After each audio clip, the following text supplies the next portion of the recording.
बाबा नमस्ते. तुमचं नाव सांगा बाबा. मिरचंद भाऊसिंग राठोड, राठोड, वंजारी. वंजारी. कुठून आले बाबा तुम्ही? आम्ही जळगावकडून जळगावकडून आले. पाळवा. वळवा. किती दिवसापासून येतात इथं? इथं 1.5 महिना झाले. बरं.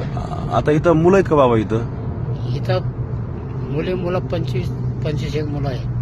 25 मुलं इथं? हा, म्हणजे शाळेत जात नाहीत ते? काही जातच नाही. काय दिवसभर मग काय करतात ते? दिवसभर तिथंच बसून राहायचं सावली खाली. म्हणजे यांना शाळा नाही, शाळा नाही, खावाला बी पोटभर भेटत नाही. खायला पोटभर भेटत नाही.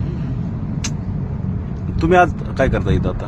इथं कोप्यात सांभाळतो. कोप्या सांभाळता ना? किती कोप्या आहेत इथं सगळ्या? इथे 38 कोपे आहे. 38 कोप्यामध्ये 20-22 मुलं आहेत. बर.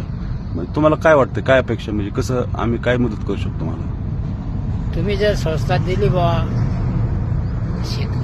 मुलांच्या शिक्षणाच्या आणि खाण्याची सोय दिवसभर, आणि त्यांना म्हणजे ते दिवसभर त्यांच्या मागे जे हिंडतात आई बाबांच्या, त्यांना जर इथं आम्ही सांभाळू शकलो आणि इथंच राहतील. इथंच राहतील. बरोबर आहे. आणि दिवसभर शिक्षण आणि 2 टाइमात जेवण त्यांना भेटलं पाहिजे. आरामसे. कपड्यांची काय त्यांना कपडे लागतात वगैरे? कपडे तर काही नाही.